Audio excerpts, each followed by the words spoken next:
ನಮಸ್ತೆ ಸ್ನೇಹಿತರೆ, ನಾನು ನಿಮ್ಮ ವಿಜೆ ಚಾನಲ್ನಿಂದ ಜ್ಯೋತಿ ವಿಜಯ್ ಕುಮಾರ್ ಮಾತಾಡ್ತಾ ಇರೋದು. ಇವತ್ತಿನ ನಮ್ಮ ಮುಖ್ಯವಾದ ಟಾಪಿಕ್ ಏನಂದರೆ ಎಫ್ ಎಲ್ ಎನ್ ಇದು ಫೌಂಡೇಶನಲ್ ಲಿಟ್ರೇಸಿ ಆ್ಯಂಡ್ ನ್ಯೂಮರಸಿ ಅಂತ ಅರ್ಥ. ಬುನಾದಿ ಸಾಕ್ಷರತೆ ಮತ್ತು ಸಂಖ್ಯಾಜ್ಞಾನ ಎಫ್ ಎಲ್ ಎನ್ ಅಂತ ಹೇಳ್ತೀವಿ. ಹಾಗಾದರೆ ಎಫ್ ಎಲ್ ಎನ್ ಅಂದ್ರೇನು? ಈ ಎಫ್ ಎಲ್ ಎನ್ ಯಾರಿಗೆ ಮಾಡಬೇಕು? ಎಲ್ಲ ತರಗತಿ ಮಕ್ಕಳಿಗೆ ಎಫ್ ಎಲ್ ಎನ್ ಮಾಡಬೇಕಾ? ಹಾಗಾದರೆ ಎಲ್ಲ ತರಗತಿ ಮಕ್ಕಳಿಗೆ ಟೆಸ್ಟ್ ಮಾಡಬೇಕಾ? ಎಫ್ ಎಲ್ ಎನ್ ವರ್ಷ ಪೂರ್ತಿ ಮಾಡಬೇಕಾ? ಎಲ್ಲ ಮಗುವಿಗೆ ವರ್ಷ ಪೂರ್ತಿ ಮಾಡಬೇಕಾ? ಹೇಗೆ ಅಂತ ನಾನು ಇವತ್ತಿನ ದಿನ ತಿಳಿಸ್ಕೊಡ್ತಿದ್ದೀನಿ. ಎಫ್ ಎಲ್ ಎನ್ ಇದು 2026 ಮತ್ತು 27 ಕೊನೆಯಲ್ಲಿ ಪ್ರತಿ 3ನೇ ತರಗತಿಯಿಂದ 4ನೇ ತರಗತಿ ಹೋಗುವ ಮಗುವಿಗೆ ಸ್ಪಷ್ಟ ಓದು, ಶುದ್ಧ ಬರಹ ಹಾಗೂ ಬುನಾದಿ ಸಾಕ್ಷರತೆ ಸಂಖ್ಯಾಜ್ಞಾನದ ಜೊತೆಗೆ ಇವೆಲ್ಲ ಅಂಶಗಳು ನಮ್ಮ ಮಗುವಿಗೆ ಬರ್ತಾ ಇರಬೇಕು. 3ನೇ ತರಗತಿಯಿಂದ ಹೋಗುವಾಗ ಮಕ್ಕಳಿಗೆ ಬರ್ತಾ ಇರಬೇಕು. ಅದು ನಮ್ಮ NEPಯ ಆಶಯ ಕೂಡ ಆಗಿದೆ. ಹಾಗಾದರೆ ಎಫ್ ಎಲ್ ಎನ್ ಇದು ಎಲ್ಲ ವಿಷಯಗಳಿಗೆ ಸಂಬಂಧಿಸಿದೆನಾ? ಇಲ್ಲ. ಎಫ್ ಎಲ್ ಎನ್ನು ಕೇವಲ ಗಣಿತ ಮತ್ತು ಕನ್ನಡ ವಿಷಯಕ್ಕೆ ಮಾತ್ರ ಸಂಬಂಧಿಸಿದೆ. ಎಫ್ ಎಲ್ ಎನ್ ಇದು ಪರಿಸರ ಅಧ್ಯಯನ ಮತ್ತು ಇಂಗ್ಲೀಷ್ ವಿಷಯಕ್ಕೆ ಸಂಬಂಧಿಸಿಲ್ಲ. ಹಾಗಾದರೆ ಎಫ್ ಎಲ್ ಎನ್ನ ವರ್ಷ ಪೂರ್ತಿ ಮಾಡಬೇಕಾ? ಹೌದು ಸ್ನೇಹಿತರೆ, ಎಫ್ ಎಲ್ ಎನ್ ಮಗು ಏನಾದರೂ ನಾವು ಎಕ್ಸಾಮ್ ಮಾಡಿದಾಗ ಎಫ್ ಎಲ್ ಎನ್ ಮಗು ಏನಾದರೂ ಸಿಕ್ಕರೆ ಅದನ್ನು ನಾವು ವರ್ಷ ಪೂರ್ತಿ ಇಂಪ್ರೂವ್ ಮಾಡ್ತಾ ಹೋಗಬೇಕು. ಸುಧಾರಿತ ಮಗು ಏನಾದರೂ ಇದ್ದರೆ ಅದನ್ನು ಅಲ್ಲಿಗೆ ನಾವು ಆ ಮಗುನ ಎಫ್ ಎಲ್ ಎನ್ ಪಟ್ಟಿಯಿಂದ ಕೈ ಬಿಡಬೇಕು. ಹಾಗಾದರೆ ಎಫ್ ಎಲ್ ಎನ್ ಯಾವ ಥರ ಮಾಡಬೇಕು ನಾನಿವಾಗ ಹೇಳ್ಕೊಡ್ತೀನಿ ಸ್ನೇಹಿತರೆ. ಮುಖ್ಯವಾಗಿ ಎಫ್ ಎಲ್ ಎನ್ನಲ್ಲಿ ನಮಗೆ 17 ಕಲಿಕಾ ಫಲಗಳಿದ್ದಾವೆ. ಎಕ್ಸಾಂಪಲ್ ಆಗಿ ಇವಾಗ ನಾನು ತೋರಿಸ್ತಾ ಇದ್ದೀನಿ ನೋಡಿ ಕಲಿಕಾ ಫಲಗಳನ್ನು. ಬುನಾದಿ ಸಾಕ್ಷರತಾ ಕಲಿಕಾ ಫಲಗಳನ್ನು ನಾನು ಈಗ ನಿಮಗೆ ತೋರಿಸ್ತಾ ಇದ್ದೀನಿ. ಕನ್ನಡಕ್ಕೆ ಬುನಾದಿ ಸಾಕ್ಷರತಾ ಕಲಿಕಾ ಫಲಗಳು ಎಷ್ಟಿದ್ದಾವೆ ಅಂದರೆ ಟೋಟಲ್ ಆಗಿ 9 ಇದ್ದಾವೆ ಬುನಾದಿ ಸಾಕ್ಷರತೆಗೆ. ಗಣಿತಕ್ಕೆ ಬಂದಾಗೆ 8 ಇದ್ದಾವೆ. ಟೋಟಲ್ ಆಗಿ ನಮಗೆ ಎಫ್ ಎಲ್ ಎನ್ಗೆ ಕಲಿಕಾ ಫಲಗಳು ಎಷ್ಟು ಅಂದರೆ 17 ಕಲಿಕಾ ಫಲಗಳು ನಮಗೆ ಸಿಗ್ತವೆ. ಹಾಗಾದರೆ ಎಕ್ಸಾಂಪಲ್ ಆಗಿ ನಾನು ಬುನಾದಿ ಸಾಕ್ಷರತಾ ಕಲಿಕಾ ಫಲಗಳನ್ನು ಮೊದಲನೇದಾಗಿ ಇಲ್ಲಿ ತೋರಿಸ್ತಾ ಇದ್ದೀನಿ. 1-O ಅಂತ ಇದೆ. O ಅಂದರೆ ಏನು? ಎಕ್ಸಾಂಪಲ್ ಆಗಿ 1-O ಅಂದರೆ O ಮೀನ್ಸ್ ಓರಲ್. ಇಲ್ಲಿ O means oral. First oral, second oral, third oral, fourth oral. ಓರಲ್ಗೆ 4 ಕಲಿಕಾ ಫಲಗಳನ್ನು ಕೊಟ್ಟಿದ್ದಾರೆ. ಅದು ಕನ್ನಡದಲ್ಲಿ. ಒಂದು ಹೇಳ್ತೀನಿ ನೋಡಿ. ತರಗತಿಯಲ್ಲಿ ಲಭ್ಯವಿರುವ ಮುದ್ರಿತ ಪಠ್ಯಗಳ ಕುರಿತು ಸಂಭಾಷಣೆ ಮತ್ತು ಮಾತುಕತೆಯನ್ನು ನಡೆಸುವರು. ಇದು ಓರಲ್ ಆಗಿರುವಂತಹ 1ನೇ ಕಲಿಕಾ ಫಲ. ಇದು ಮಗುವಿಗೆ ಬರುತ್ತಾ ಇಲ್ಲ ಅಂತ ನಾವು ಓರಲ್ ಆಗಿ ಅವರಿಗೆ ಟೆಸ್ಟ್ ಮಾಡಿದಾಗ ನಮಗೆ ಗೊತ್ತಾಗುತ್ತೆ. ಸೊ ಬರ್ತಾ ಇದ್ದರೆ ಅದನ್ನೇ ನಾವು ಆಮೇಲೆ ಈ ಥರ ಫಾರ್ಮೇಟ್ ಇದೆ. ಆ ಫಾರ್ಮೇಟಲ್ಲಿ ಯಾವ ಥರ ಫಿಲಪ್ ಮಾಡಬೇಕು ಅನ್ನೋದನ್ನು ಹೇಳ್ತೀನಿ. ಈಗ ಕಲಿಕಾ ಫಲಗಳನ್ನು ನೋಡೋಣ. 1ರಿಂದ 4 ಓರಲ್ ಕಲಿಕಾ ಫಲಗಳು. ಆಮೇಲೆ ಅದಕ್ಕೆ 1.0 ಅಂತಲೂ ಕೆಲವೊಂದು ಕಡೆ ಕೊಟ್ಟಿದ್ದಾರೆ. 1-O ಅಂತಲೂ ಕೊಟ್ಟಿದ್ದಾರೆ. ಸೊ ಇದಾದ ತಕ್ಷಣ 4 ಓರಲ್, 5th ಒನ್ ಬಂದುಬಿಟ್ಟು 5R ಅಂತ ಕೊಟ್ಟಿದ್ದಾರೆ. 5R. R ಮೀನ್ಸ್ ಇಲ್ಲಿ ರೀಡಿಂಗ್. 5ನೇ ಕಲಿಕಾ ಫಲ ಏನಿದೆ ರೀಡಿಂಗ್ಗೆ ಸಂಬಂಧಿಸಿದೆ. ಈ ಮೇಲಿನ 4 ಕಲಿಕಾ ಫಲಗಳು ಓರಲ್ಗೆ ಸಂಬಂಧಿಸಿದರೆ ಈ 5ನೇ ಕಲಿಕಾ ಫಲಗಳು ರೀಡಿಂಗ್ಗೆ ಸಂಬಂಧಿಸಿದೆ. ಎಕ್ಸಾಂಪಲ್ ಆಗಿ ಮಕ್ಕಳ ಸಾಹಿತ್ಯ ಪಠ್ಯಪುಸ್ತಕದಲ್ಲಿರುವ ಕಥೆಗಳನ್ನು ಓದುವರು ಮತ್ತು ವಿವರಿಸುವರು. 5R, 6R, 7R ಈ 3 ಮಾತ್ರ ರೀಡಿಂಗ್ಗೆ ಕೊಟ್ಟಿರುವಂತಹ ಕಲಿಕಾ ಫಲಗಳು. ಇದನ್ನು ನಾವು ಗಮನದಲ್ಲಿ ಇಟ್ಕೋಬೇಕು. ನೆಕ್ಸ್ಟ್ ಬಂದಿರೋದು 8 ಮತ್ತು 9. 8 ಮತ್ತು 9ನೇ ಮುಂದೆ ಏನು ಕೊಟ್ಟಿದ್ದಾರೆ ಅಂದರೆ W ಕೊಟ್ಟಿದ್ದಾರೆ. W means writing. 8ನೇ ಮತ್ತು 9ನೇ ಕಲಿಕಾ ಫಲಗಳು ರೈಟಿಂಗ್ಗೆ ಸಂಬಂಧಪಟ್ಟಂಗೆ ಇದ್ದಾವೆ. ಟೋಟಲ್ ಆಗಿ ಈ ಫಸ್ಟ್ ಪೇಜಲ್ಲಿರುವಂತಹ 9 ಕಲಿಕಾ ಫಲಗಳು ಏನಂದರೆ ಭಾಷಾಭಿವೃದ್ಧಿಗೆ ಮತ್ತು ಅದೇ ಬುನಾದಿ ಸಾಕ್ಷರತೆಗೆ ಕನ್ನಡಕ್ಕೆ ಸಂಬಂಧಿಸಿದ ಕಲಿಕಾ ಫಲಗಳು ಇವು. ನೆಕ್ಸ್ಟ್ ಬಂದುಬಿಟ್ಟು ಈ 9 ಕಲಿಕಾ ಫಲಗಳಾದಮೇಲೆ ಸಂಖ್ಯಾಜ್ಞಾನ. ಸಂಖ್ಯಾಜ್ಞಾನಕ್ಕೆ ಬರುವಂತಹ ಕಲಿಕಾ ಫಲಗಳು, ಬುನಾದಿ ಸಂಖ್ಯಾಜ್ಞಾನದ ಕಲಿಕಾ ಫಲಗಳು ಇವು ಎಷ್ಟಿದ್ದಾವೆ ಅಂದರೆ ಇವು 8 ಇದ್ದಾವೆ. ನೆಕ್ಸ್ಟ್ ನೋಡಿ ಸ್ನೇಹಿತರೆ, ಗಣಿತಕ್ಕೆ ಸಂಬಂಧಪಟ್ಟಂತೆ ಕಲಿಕಾ ಫಲಗಳು ಎಷ್ಟಿದ್ದಾವೆ ಅಂದರೆ 8 ಇದ್ದಾವೆ. ಅದಕ್ಕೆ ಎನ್ ಅಂತ ಕೊಟ್ಟಿದ್ದಾರೆ, ಅಲ್ಲಿಂದ ಕಂಟಿನ್ಯೂ ಆಗಿದೆ ಕಲಿಕಾ ಫಲಗಳು. ನಾನು 9 ಹೇಳಿದ್ದು ಕನ್ನಡ ಕಲಿಕಾ ಫಲಗಳು. ನೆಕ್ಸ್ಟ್ ಇಲ್ಲಿ 10 ಕಂಟಿನ್ಯೂ ಆಗಿದೆ. ಎನ್ ಮೀನ್ಸ್ ಸಂಖ್ಯಾಜ್ಞಾನ, ನ್ಯೂಮರಸಿ ಅಂತ. ಎನ್ ಮೀನ್ಸ್ ನ್ಯೂಮರಸಿ, ಸಂಖ್ಯಾಜ್ಞಾನ. ಇಲ್ಲಿ ಕೆಳಗಡೆನೂ ಕೊಟ್ಟಿದ್ದಾರೆ. ಓ ಮೀನ್ಸ್ ಮೌಖಿಕ, ಆರ್ ಮೀನ್ಸ್ ಓದುವುದು, ಡಬ್ಲ್ಯೂ ಮೀನ್ಸ್ ಬರೆಯುವುದು, ಎನ್ ಮೀನ್ಸ್ ಸಂಖ್ಯಾಜ್ಞಾನ. ಸೊ ಇಲ್ಲಿ ಗಣಿತ ಕಲಿಕೆಯಲ್ಲಿ 8 ಕಲಿಕಾ ಫಲಗಳನ್ನು ಕೊಟ್ಟಿದ್ದಾರೆ. ಈ ಕಲಿಕಾ ಫಲಗಳನ್ನು ನಾವು ಗಮನದಲ್ಲಿಟ್ಟುಕೊಂಡು ಕನ್ನಡದಲ್ಲಿ 9 ಕಲಿಕಾ ಫಲಗಳು, ಗಣಿತದಲ್ಲಿ 8 ಕಲಿಕಾ ಫಲಗಳು, ಟೋಟಲ್ ಆಗಿ ಒಟ್ಟಾರೆಯಾಗಿ ನಮಗೆ FLNನಲ್ಲಿ 17 ಕಲಿಕಾ ಫಲಗಳು ಸಿಗುತ್ತವೆ. ಆ 17 ಕಲಿಕಾ ಫಲಗಳ ಆಧಾರದ ಮೇಲೆ ನಾವೇನು ಮಾಡಬೇಕು ಅಂದರೆ ಮಕ್ಕಳಿಗೆ ಟೆಸ್ಟ್ ಮಾಡಬೇಕಾಗತ್ತೆ, ಒಂದು ಎಕ್ಸಾಮ್ನ ಮಾಡಬೇಕಾಗತ್ತೆ. ಯಾವ ರೀತಿ ಎಕ್ಸಾಮ್ ಇರ್ಬೋದು ಅಂದರೆ, ನಾವು ಈಗ ಎಕ್ಸಾಂಪಲ್ಗೆ ತರಗತಿಯಲ್ಲಿ ಲಭ್ಯವಿರುವ ಮುದ್ರಿತ ಪಠ್ಯಗಳನ್ನು ಕುರಿತು ಸಂಭಾಷಣೆ ಮತ್ತು ಮಾತುಕತೆಯನ್ನು ನಡೆಸುವರು. ಇದು ಓರಲ್ ಆಗಿ ನಾವು ಮಾಡ್ಕೋಬೇಕು. ಮಗುವಿಗೆ ಇದು 3ನೇ ಯಾವ ಕ್ಲಾಸಿನ ಮಕ್ಕಳಿಗೆ ಮಾಡಬೇಕು? 1 ಮತ್ತು 2ನೇ ತರಗತಿಗೆ FLN ಬರಲ್ಲ. 3ನೇ ತರಗತಿ 3, 4, 5 ತರಗತಿಗೆ ನಾವು FLN ಮಾಡ್ತೀವಿ. ಹಾಗಾಗಿ 3ನೇ ತರಗತಿಯ ಮಗುವಿನ ಎಕ್ಸಾಂಪಲ್ ಆಗಿ ಇಟ್ಕೊಂಡು ಇದನ್ನು ಮಾಡಬೇಕಂದ್ರೆ ತರಗತಿಯಲ್ಲಿ ಲಭ್ಯವಿರೋ ಅಂದರೆ ನಮಗೆ ಒಂದು ಕಾರ್ಡ್ಸಲ್ಲಿ ಓದುವೆ ನಾನು ಕಾರ್ಡ್ಸಲ್ಲಿ ಇರುತ್ತೆ, ಒಂದು ಚಿತ್ರ ಸಹಿತ ಕಥೆಯಾದರೂ ಇರುತ್ತೆ, ಇಲ್ಲಾಂದರೆ ಪದಗಳಾದರೂ ಕೊಟ್ಟಿರ್ತಾರೆ. ಅದನ್ನು ಮಗುವಿಗೆ ನಾವು ಕೇಳ್ತೀವಿ. ಈ ಥರ ಅದರ ಕುರಿತಾಗಿ ಸಂಭಾಷಣೆ ಮಾಡಿದಾಗ ಮಗು ಮೌಖಿಕವಾಗಿ ಅದ್ರ ಬಗ್ಗೆ ಹೇಳಬೇಕು. ಇವಾಗ ಕತೆ ಅಂತ ಹೇಳಿದೆ ನಾನು, ಚಿತ್ರ ಸಹಿತ ಕತೆ. ಆ ಕಥೆಯನ್ನು ನಾನು ಸಂಭಾಷಣೆ ಮಾಡಿದ ಮೇಲೆ ಮಗುವಿನಲ್ಲಿ ಮತ್ತೆ ಆ ಮಗು ನೀಟಾಗಿ ಅದನ್ನು ಹೇಳ್ತಾ ಇದ್ದರೆ, ಓರಲ್ ಆಗಿ ಹೇಳ್ತಾ ಇದ್ದರೆ ಅದು FLN ಸಾಧಿಸಿದ ಮಗು ಅಂತ ಅಲ್ಲಿ ನಾವು ವ್ಯಕ್ತಪಡಿಸ್ತೀವಿ. ಅದೇ ರೀತಿ ಈ 4 ಕಲಿಕಾ ಫಲಗಳನ್ನು ಓರಲ್ ಆಗಿ ಮಾಡಿಬಿಟ್ಟು ಇನ್ನು ಮಿಕ್ಕಿರೋ ಕಲಿಕಾ ಫಲಗಳನ್ನು ಏನು ಮಾಡಬೇಕು ನಾವು ಎಕ್ಸಾಮ್ದಲ್ಲಿ ಈ ಕಲಿಕಾ ಫಲಕ್ಕೆ ಸಂಬಂಧಪಟ್ಟಂತೆ ಕ್ವಶನ್ಗಳನ್ನು ನಾವು ಕ್ರಿಯೇಟ್ ಮಾಡಬೇಕು. ಇದು ಎಲ್ಲಿ ಸಿಗಲ್ಲ. ನಮ್ಮ ಮಕ್ಕಳ ಮಟ್ಟಕ್ಕೆ ತಕ್ಕಂತೆ ನಾವು ಆ ಕಲಿಕಾ ಫಲಗಳ ಅನ್ವಯ ನಾವು ಕ್ವಶನ್ನ ಕ್ರಿಯೇಟ್ ಮಾಡಬೇಕು. ಆ ಕ್ವಶನ್ ಮಾಡಿಬಿಟ್ಟು ಮಕ್ಕಳಿಗೆ ಆನ್ಸರ್ ಬರೆಯೋಕ್ಕೆ ಕೊಟ್ಟಾಗ ಎಕ್ಸಾಮ್ ಥರ ಮಾಡಿದಾಗ ಮಗು ಯಾವ ರೀತಿ ಆನ್ಸರ್ ಮಾಡುತ್ತೆ, ಇವಾಗ ಆ ರೀತಿ ಯಾವ ರೀತಿ ಆನ್ಸರ್ ಮಾಡುತ್ತೋ ಅದರ ಮೇಲೆ ನಾವೇನು ಮಾಡಬೇಕಾಗುತ್ತೆ, ನೆಕ್ಸ್ಟು ಅನುಬಂಧ 4:1 ಅಂತ ಇದೆ. ಇದರಲ್ಲಿ ನಾವು ಏನು ಮಾಡಬೇಕು, ಆ ಎಕ್ಸಾಮ್ ಆದಮೇಲೆ ನಾವು ಫಿಲಪ್ ಮಾಡ್ತಾ ಹೋಗಬೇಕು. ಇದರಲ್ಲಿ ಯಾವ ಮಗುಗೆ ಯಾವ ಥರ ಇರುತ್ತೆ ಅಂತ. ಸೊ ಇವಾಗ ಎಕ್ಸಾಮ್ ಮಾಡ್ತೀವಿ, ಎಕ್ಸಾಮ್ ಮಾಡಿದ ಮೇಲೆ ಅದನ್ನು ವ್ಯಾಲ್ಯೂಯೇಷನ್ನು ಮಾಡ್ತೀವಿ. ಇವಾಗ ಯಾವ ಥರ ಇದರಲ್ಲಿ ಫಾರ್ಮೇಟಲ್ಲಿ ಫಿಲಪ್ ಮಾಡಬೇಕು ಅದು ನಮ್ಮ ಕ್ವಶನ್ನು. ಯಾಕಂದರೆ ಸ್ವಲ್ಪ ಫಾರ್ಮೇಟು ಕನ್ಫ್ಯೂಸ್ ಇದೆ. ಹೋದ ಸರಿ ಈ ಥರ ಇರಲಿಲ್ಲ, ಹೋದ ವರ್ಷದಲ್ಲಿ ಈ ಥರ ಇರಲಿಲ್ಲ ಫಾರ್ಮೇಟು. ನಾವೇನು ಮಾಡ್ತಾ ಇದ್ವಿ, ಹೋದ ವರ್ಷದಲ್ಲಿ 1ನೇ O0 ಅಂದರೆ ಓರಲ್ ಆಗಿ 1ನೇ ಸಾಮರ್ಥ್ಯ 1ನೇ ಕಲಿಕಾ ಫಲ ಬಂದಿದೆನಾ ಟಿಕ್ ಹಾಕ್ಕೊಂಡು ಹೋಗ್ತಾ ಇದ್ವಿ. ಬಟ್ ಈ ಸರಿ ಆ ಥರ ಇಲ್ಲ.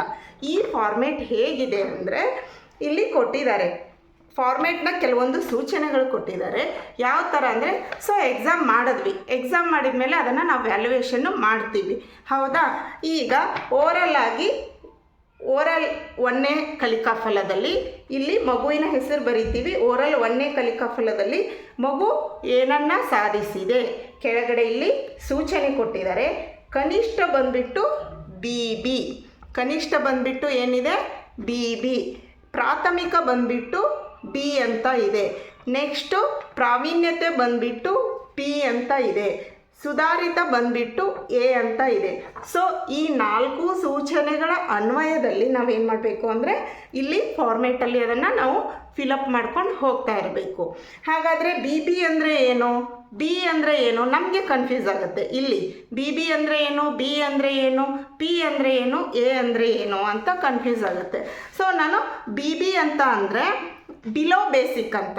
BB ಬಂದಾಗ ಬಿಲೋ ಬೇಸಿಕ್ ಅಂದರೆ ಮಗು ಕನಿಷ್ಠವಾಗಿ ಪಡೆದುಕೊಳ್ಳಬೇಕಾದ ಕಲಿಕಾ ಫಲಗಳನ್ನು ಮಗು ಪಡೆದುಕೊಂಡಿಲ್ಲ ಅಂತ. ಆ ಮಗು ಆ ಥರ ಎಕ್ಸಾಮಲ್ಲಿ ನಮಗೆ ಕಂಡು ಬಂದರೆ, ಎಕ್ಸಾಮ್ ವ್ಯಾಲ್ಯೂಯೇಷನ್ ಮಾಡ್ತಾ ಇರ್ತೀವಿ, ಆ ಥರ ಕಂಡು ಬಂದರೆ ಆವಾಗ ನಾವು ಅದನ್ನು ಆ ಮಗುವಿಗೆ ಈಗ 1ನೇ ಕಲಿಕಾ ಫಲ ಆ ಮಗುವಿನಲ್ಲಿ ಅದು ಬರಲಿಲ್ಲ ಅಂದರೆ BB ಅಂತ ನಾವು ಏನು ಮಾಡ್ತೀವಿ, ಮೆನ್ಷನ್ ಮಾಡ್ತೀವಿ. ಹಾಗಾದರೆ B ಅಂದರೆ ಏನು, B ಮೀನ್ಸ್ ಬೇಸಿಕ್, ಪ್ರಾಥಮಿಕವಾಗಿ ಅಷ್ಟು ಇಷ್ಟು ಮಗು ಜ್ಞಾನ ಪಡ್ಕೊಂಡಿದ್ರೆ ಅದರಲ್ಲಿ ಒಂದು ಅರ್ಧ ಗೊತ್ತಿದೆ, ಅರ್ಧ ಆನ್ಸರ್ ಬರೆದ್ಬಿಟ್ಟು ಇನ್ನೂ ಅರ್ಧ ಆನ್ಸರ್ ಬರ್ದಿಲ್ಲ ಅಂದರೆ ನಾವು ಅದನ್ನು ಬಿ ಅಂತ ಕನ್ಸಿಡರ್ ಮಾಡ್ತೀವಿ. ಏನೂ ಬರ್ದಿಲ್ಲ ಅಂದರೆ ಮಗುನ ಬಿ ಅಂತಲೇ ನಾವು ಕನ್ಸಿಡರ್ ಮಾಡಬೇಕಾಗತ್ತೆ. ಪ್ರಾಥಮಿಕವಾಗಿ ಸ್ವಲ್ಪ ಅರ್ಧ ಆನ್ಸರ್ ಬರೆದು ಅರ್ಧ ಬರ್ದಿಲ್ಲ ಅದನ್ನು ಬಿ ಅಂತಲೇ ನಾವು ಕನ್ಸಿಡರ್ ಮಾಡ್ತೀವಿ. ಹಾಗಾದರೆ ಪಿ ಅಂದರೆ ಏನು? ನೆಕ್ಸ್ಟ್ ಬರೋದು ಪಿ ಮೀನ್ಸ್ ಪ್ರೊಫಿಸಿಯೆಂಟಿ ಅಂದರೆ ಪ್ರಾವೀಣ್ಯತೆ ಅಂತ ಅರ್ಥ. ಪ್ರಾವೀಣ್ಯತೆ, ಮಗು ಅದಕ್ಕೆ ಆನ್ಸರ್ ಎಲ್ಲ ಬರೆದ್ಬಿಟ್ಟಿದ್ರೆ ಅದು ಪ್ರಾವೀಣ್ಯತೆ ಹೊಂದಿದೆ ಅಂತ ಅರ್ಥ. ಮಗುವು ಎಕ್ಸಾಮ್ದಲ್ಲಿ ಎಲ್ಲ ಬರೆದಿದ್ರೆ ಅದನ್ನು ನಾವು ಪಿ ಅಂತಲೂ ನಾವು ಕನ್ಸಿಡರ್ ಮಾಡ್ಬೋದು. ಇನ್ನೂ ಸ್ವಲ್ಪ ಸುಧಾರಣೆ ಆಗಬೇಕು ಅನ್ನೋಂಗಿದ್ರು ಅದನ್ನು ನಾವು ಪಿ ಅಂತಲೇ ಕನ್ಸಿಡರ್ ಮಾಡಬೇಕಾಗತ್ತೆ. ಕೊನೆಯದಾಗಿ ಎ ಅಂತ ಕೊಟ್ಟಿದ್ದಾರೆ. ಎ ಮೀನ್ಸ್ ಅಡ್ವಾನ್ಸ್ಡ್ ಅಂದರೆ ಅದು ಸುಧಾರಿತ ಮಗು, ಅಂದರೆ FLN ಸಾಧಿಸಿದ ಮಗು. ಎಲ್ಲ ಕ್ವಶನ್ಗೂ ಎಕ್ಸಾಂಪಲ್ ನಾನು ಇವಾಗ 10 ಕ್ವಶನ್ ಕೊಟ್ಟಿರ್ತೀನಿ. 10 ಕ್ವಶನ್ಗೂ ಆನ್ಸರು 9 ರಿಂದ 10 ಕ್ವಶನ್ಗೂ ಮಗು ಆನ್ಸರ್ ಮಾಡಿತ್ತಂದರೆ ಅದು ಎ ಪಡ್ಕೊಳ್ಳುವಂತಹ ಮಗು. ಇಲ್ಲಿ ಕೊಟ್ಟಿರುವಂತಹ ಗ್ರೇಡ್ಗಳಲ್ಲಿ ಎ ಪಡ್ಕೊಳ್ಳುವಂತಹ ಮಗು. ಎ ಪಡೆದ್ರೆ ಅದು FLN ಸಾಧಿಸಿದ ಮಗು ಅಂತ ಅರ್ಥ. ಅಂದರೆ FLNನಲ್ಲಿ ಆ ಮಗು, FLN ಮಕ್ಕಳ ಪಟ್ಟಿಯಲ್ಲಿ ಆ ಮಗು ಬರಲ್ಲ. FLN ಸಾಧಿಸದ ಮಗು ಯಾವ್ಯಾವ ಬರ್ತವೆ ಅಂದರೆ ಬಿ ಮತ್ತು ಪಿ ಕೂಡ ನಾವು ಕೊನೆಯದಾಗಿ ಎಕ್ಸಾಂಪಲ್ ಆಗಿ ಇವಾಗ 6-7 ಕ್ವಶನ್ ಬಂದಿದ್ನಂದರೆ ಅದನ್ನು ಪ್ರಾವೀಣ್ಯತೆ ಅಂತ ತಿಳ್ಕೊಂಡು 1-2 ತಿಂಗಳಲ್ಲಿ ಆ ಮಗುನ ಸುಧಾರಣೆ ಮಾಡಿಕೊಂಡು ಆಮೇಲೆ FLN ಪಟ್ಟಿಯಿಂದ ನಾವು ಮಗುನ ಹೊರಗಡೆ ಕರ್ಕೋಬೋದು. ಆ ಥರ ನಾನು ಇಲ್ಲಿ ಫಾರ್ಮೇಟ್ ತೋರಿಸ್ತಾ ಇದ್ದೀನಿ. ಈ ಫಾರ್ಮೇಟಲ್ಲಿ ಮೊದಲನೇದಾಗಿ ಇಲ್ಲಿ ನಂಬರ್ 1 ಅಂತ ಹಾಕಿ ಮಗುವಿನ ಹೆಸರು ಬರಿತೀವಿ. ನಾವು ಮಾಡಿರ್ತಕ್ಕಂತಹ ಎಕ್ಸಾಮಲ್ಲಿ ಮಗು ಯಾವ ರೀತಿ ಕಲಿಕಾ ಫಲಗಳನ್ನು ಹೊಂದಿಲ್ಲ ಅಂತ ನಮಗೆ ಎಕ್ಸಾಮ್ ನೋಡಿದ ತಕ್ಷಣವೇ ಗೊತ್ತಾಗ್ಬಿಡುತ್ತೆ. ಎಕ್ಸಾಂಪಲ್ ಆಗಿ ಇವಾಗ ನಾವು 10 ತರಗತಿಯಲ್ಲಿ 10 ಮಕ್ಕಳಿದ್ರೆ 10 ಮಕ್ಕಳಿಗೆ ಎಕ್ಸಾಮ್ ಮಾಡಬೇಕಾ? ಹೌದು. 3ನೇ ತರಗತಿಯಲ್ಲಿ 10 ಮಕ್ಕಳಿದ್ರೆ 10 ಮಕ್ಕಳಿಗೂ ನಾವು ಎಕ್ಸಾಮ್ ಮಾಡಬೇಕು. ಆ 10 ಮಕ್ಕಳ ಎಕ್ಸಾಮನ್ನು ನಾವು ಕ್ಲಿಯರ್ ಆಗಿ ವ್ಯಾಲ್ಯುವೇಷನ್ ಮಾಡ್ಕೊಳ್ತಾ ಹೋದಾಗ ಅದರಲ್ಲಿ ನಮಗೆ 5 ಮಕ್ಕಳು ಸಂಪೂರ್ಣವಾಗಿ FLN ಸಾಧಿಸಿದ್ರು ಅಂದರೆ ಆ 5 ಮಕ್ಕಳನ್ನು ನಾವು FLN ಸಾಧಿಸಿದ ಮಗು ಅಂತ ಹೇಳ್ತೀವಿ. ಆ ಮಗುವನ್ನು ನಾವು FLNನಿಂದ ಕೈ ಬಿಡಬೇಕು. ನೆಕ್ಸ್ಟ್ ಇನ್ನು 5 ಮಕ್ಕಳು ಅವರು ಸಾಧಿಸಿರಲ್ಲ. ಒಂದೊಂದು ಮಗು BBಯಲ್ಲಿರುತ್ತೆ, ಒಂದೊಂದು ಮಗು Bಯಲ್ಲಿರುತ್ತೆ, ಇನ್ನೊಂದು ಮಗು Pಯಲ್ಲಿರುತ್ತೆ. ಅಂಥ ಮಗುವಿನ ನಾವೇನು ಮಾಡಬೇಕು? ಇಲ್ಲಿ ಲಿಸ್ಟ್ ಮಾಡಬೇಕು. ಆ ಲಿಸ್ಟ್ ಮಾಡಿದಾಗ ಯಾವ ರೀತಿ ಫಿಲಪ್ ಮಾಡೋದು ನೋಡಿ ಎಕ್ಸಾಂಪಲ್ ಆಗಿ ನನ್ನ ಶಾಲೆಯಲ್ಲಿ 3ನೇ ತರಗತಿಯಲ್ಲಿ 2 ಮಕ್ಕಳಿದ್ದಾವೆ. 2 ಮಕ್ಕಳಲ್ಲಿ ನವ್ಯ ಎನ್ ಮತ್ತು ಬಿಂದೇಶ್ವರಿ ಅಂತ. ಈ 2 ಮಗುನು ಸ್ವಲ್ಪ ಹಿಂದುಳಿದ ಮಕ್ಕಳು ಅಂತ ನಾನು ಹೇಳ್ಬೋದು. ಯಾಕಂದರೆ ಸ್ವಲ್ಪ ಕಲಿಕೆಯಲ್ಲಿ ಹಿಂದುಳಿದಿದ್ದಾರೆ. ಅವರನ್ನು ಎಕ್ಸಾಮ್ ಮಾಡಿದಾಗ ಮಗು ಬಿ ಬಂದಿದೆ. ಇಲ್ಲಿ ಕೆಲವೊಂದು ಓರಲ್ ಆಗಿ ಕೇಳಿದಾಗ ಬಿ ಬಂದಿದೆ, ಮತ್ತು R3ಗೆ BB ಅಂತ ಬಂದಿದೆ, N1ಗೆ ಎ ಅಂತ ಬಂದಿದೆ. ಸೊ ಈ ಥರ ಬಂದಾಗ ಇಲ್ಲಿ ಟೋಟಲ್ ಇದ್ದಾಗ ಕೂಡ ನಾವು ಟೋಟಲ್ ಮಾಡ್ಕೊಂಡು ಹಾಕ್ಕೋಬೇಕು. ಆಮೇಲೆ ಈ ಥರ ಬಂದಾಗ ಇದನ್ನು FLN ಮಗು ಅಂತ ನಾವು ಕನ್ಸಿಡರ್ ಮಾಡ್ತೀವಿ. ಹಾಗಾದರೆ ನೆಕ್ಸ್ಟ್ ಏನು ಮಾಡಬೇಕು? FLN ಮಗು ಇವಾಗ ಎಕ್ಸಾಂಪಲ್ 10ರಲ್ಲಿ 5 ಮಕ್ಕಳು ಸುಧಾರಿತ ಮಗುವಾಗಿ ಹೊರಗಡೆ ಹೋಗ್ತವೆ.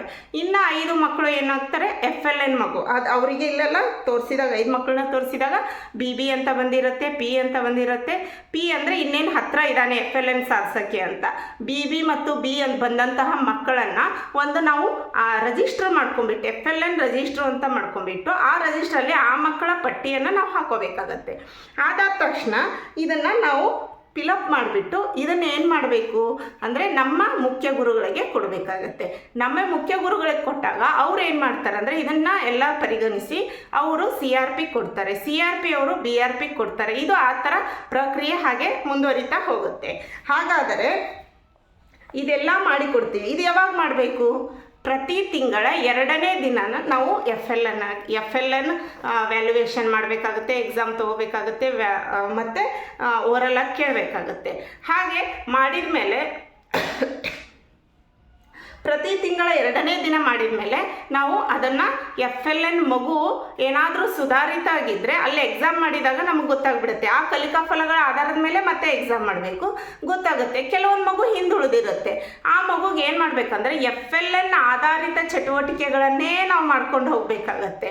ಹಂಗೆ ಮಾಡಿದಾಗ ಮಾತ್ರ ಬರುವಂಥ ದಿನಗಳಲ್ಲಿ ಆ ಮಗು FLN ಸಾಧಿಸುತ್ತೆ. ಇಲ್ಲ ಬಿಡು FLN ಮಗು ಇದೆ ಅಂತ ಹಾಗೆ ನಾವು ಕಂಟಿನ್ಯೂ ಆಗಿ ಅದೇ ಎಕ್ಸಾಮ್ ಮಾಡ್ಕೊಂಡು ಹೋದ್ವಿ ಅಂದರೆ ಆ ಮಗು ಅಲ್ಲೇ ಉಳಿದೋಗುತ್ತೆ. ನಾವೇನು ಮಾಡಬೇಕು ಅಂದರೆ ಪ್ರತಿ ಟೈಮಿಗೂ FLN ಆಧಾರಿತ ಕೆಲವೊಂದು ಚಟುವಟಿಕೆಗಳನ್ನು ಈ ಸರಿ ನಲಿಕಲಿ ಕಿಟ್ ಕೊಟ್ಟಿದ್ದಾರೆ. ಆ ಕಿಟ್ಟಲ್ಲಿ FLN ಪೋಸ್ಟರ್ಸ್ ಅಂತ ಬಂದಿದ್ದಾವೆ. ನೀವೆಲ್ಲರೂ ನಿಮ್ಮ ಶಾಲೆಯಲ್ಲಿ ಅದನ್ನು ಹೋಗಿ ನೋಡ್ಕೋಬೋದು, ಅಥವಾ ಎಷ್ಟೊತ್ತಿಗೆ ಎಷ್ಟೋ ಜನ ನೋಡ್ಕೊಂಡಿರ್ತೀರ. FLN ಪೋಸ್ಟರ್ ಅಂತ ಬಂದಿದ್ದಾವೆ. ಮತ್ತು ಪ್ರಗತಿ ನೋಟದಲ್ಲಿ FLN ಮತ್ತು LTM ಅಂತ ಬಂದಿದೆ. FLN ಲರ್ನಿಂಗ್ ಟೀಚಿಂಗ್ ಮಟೀರಿಯಲ್ ಅಂತ ಅವರೇ ಕೊಟ್ಬಿಟ್ಟಿದ್ದಾರೆ. FLN ಟೀಚಿಂಗ್ ಮಟೀರಿಯಲ್ ಅಂತ ನಾವು ಅದನ್ನು ಕನ್ಸಿಡರ್ ಮಾಡ್ಕೋಬೇಕಾಗತ್ತೆ. ಅದನ್ನೇ ನಾವು ಪೋಸ್ಟರ್ ತೋರಿಸೋದ್ರ ಮೂಲಕ ಆ FLN ಯಾವ ಮಗು ಹಿಂದುಳಿರುತ್ತೋ ಆ ಮಗುವಿಗೆ ಆ ಪೋಸ್ಟರ್ ತೋರಿಸೋದ್ರ ಮೂಲಕ ಪಾಠ ಮಾಡೋದಾಗಿರ್ಬೋದು, ಇನ್ನಿತರ ಚಟುವಟಿಕೆಗಳ ಮೂಲಕ ಪಾಠ ಮಾಡೋದಾಗಿರ್ಬೋದು, ಆ ಥರ ಮಾಡಿಬಿಟ್ಟು ಆ FLN ಕೌಶಲಗಳನ್ನು ಮತ್ತು FLN ಎಲ್ಲ ಕಲಿಕಾ ಫಲಗಳನ್ನು ಮಗು ಗಳಿಸುವ ಥರ ನಾವು ಮಾಡಬೇಕಾಗತ್ತೆ. 1-2 ತಿಂಗಳು ಅದೇ ಥರ ಮಾಡಿದಾಗ FLN ಎಲ್ಲ ಕಲಿಕಾ ಫಲಗಳನ್ನು ಮಗು ಸಾಧಿಸುತ್ತೆ. ಸರಿ, 3 ತಿಂಗಳು ಮಾಡಿದ್ವಪ್ಪ, 3 ತಿಂಗಳಾದ್ಮೇಲೂ ಮಗು ಸಾಧಿಸಿಲ್ಲ ಅಂದರೆ ಏನು ಮಾಡಬೇಕು? ಇನ್ನೂ ಹಿಂದುಳಿತು ಅಂದರೆ ಅದರಲ್ಲಿ 2 ಮಕ್ಕಳಾದರೂ ಸಾಧಿಸ್ತವೆ. ಆ 2 ಮಕ್ಕಳನ್ನ ಕಂಟಿನ್ಯೂಸ್ ಆಗಿ ಅವು ಪ್ರಾವೀಣ್ಯತೆಗೆ ಬಂದು ಸುಧಾರಿತಕ್ಕೆ ಬಂದರೆ ಏನು ಮಾಡಬೇಕು? ಆ 2 ಮಕ್ಕಳನ್ನ ನಾವು ಕೈ ಬಿಡಬೇಕಾಗತ್ತೆ. ಅವು FLN ಸಾಧಿಸಿದ ಮಗು ಅಂತ ನಾವು ಕನ್ಸಿಡರ್ ಮಾಡಿ ಕೈ ಬಿಟ್ಟು ಇನ್ನು 3 ಮಕ್ಕಳು ಉಳಿತಾವೆ. ಆ 3 ಮಗುನ ಮತ್ತೆ ಕಂಟಿನ್ಯೂಸ್ ಆಗಿ ನಾವು ವರ್ಷ ಪೂರ್ತಿ ಆದ್ರೂ ಮಾಡ್ಬೋದು. ಇದು ವರ್ಷ ಪೂರ್ತಿಯಲ್ಲಿ ಟೋಟಲ್ ಆಗಿ 3ನೇ ತರಗತಿಯಿಂದ ಮಗು ಹೊರಗಡೆ ಹೋಗುವಾಗ ಆ 3ನೇ ತರಗತಿಯ ಮಗುವಿಗೆ FLN ಕೌಶಲಗಳಾದ ಸ್ಪಷ್ಟ ಓದು, ಶುದ್ಧ ಬರಹ ಮತ್ತು ಸಂಖ್ಯಾಜ್ಞಾನದ ಪರಿಕಲ್ಪನೆಯನ್ನು ಸರಿ NEP ಪ್ರಕಾರ 2026 ಮತ್ತು 27ರ ಕೊನೆಯ ಹಂತದಲ್ಲಿ ನಮ್ಮ 3ನೇ ತರಗತಿಯ ಮಗು ಸ್ಪಷ್ಟ ಓದು, ಶುದ್ಧ ಬರಹ ಹಾಗೂ ಸಂಖ್ಯಾಜ್ಞಾನವನ್ನು ತಿಳಿದುಕೊಂಡು ಅದು FLN ಎಲ್ಲ ಕೌಶಲಗಳನ್ನು ಏನು ಮಾಡಿರುತ್ತೆ, ಪರಿಪೂರ್ಣತೆಯನ್ನು ಹೊಂದಿನೇ 4ನೇ ತರಗತಿಗೆ ಹೋಗಬೇಕು ಅಂತ ನಮ್ಮ NEP ಹೇಳುತ್ತೆ. ಸೊ ಅದರ ಪ್ರಕಾರ ನಮ್ಮ ಈ ಮಗುವನ್ನು ಕೊನೆಗೆ 3ನೇ ತರಗತಿಯ ಕೊನೆಗೆ ಆದ್ರೂ FLN ಎಲ್ಲ ಮಕ್ಕಳನ್ನು ಸಾಧಿಸಿ ನಾವು ಮುಂದಿನ ತರಗತಿಗೆ ಕಳಿಸ್ಕೊಡೋಣ. ಈ ಫಾರ್ಮೇಟ್ ಬೇಕಾದರೆ ನಾನು ವಿಡಿಯೋ ಆದ ತಕ್ಷಣ ಈ ಫಾರ್ಮೇಟ್ಗಳನ್ನು ನಾನು ವಿಡಿಯೋದಲ್ಲಿ ಕೊನೆಗೆ ಹಾಕಿರ್ತೀನಿ. ಈ FLN ಎಲ್ಲ ಮಾಹಿತಿಗಳನ್ನು ನಾನು ತಿಳಿಸಿಕೊಟ್ಟಿದ್ದೀನಿ. ಧನ್ಯವಾದಗಳು. ಈ ವಿಡಿಯೋ ಇಷ್ಟ ಆದರೆ ಲೈಕ್ ಮಾಡಿ, ಶೇರ್ ಮಾಡಿ ಮತ್ತು ಸಬ್ಸ್ಕ್ರೈಬ್ ಮಾಡಿ. Thank you.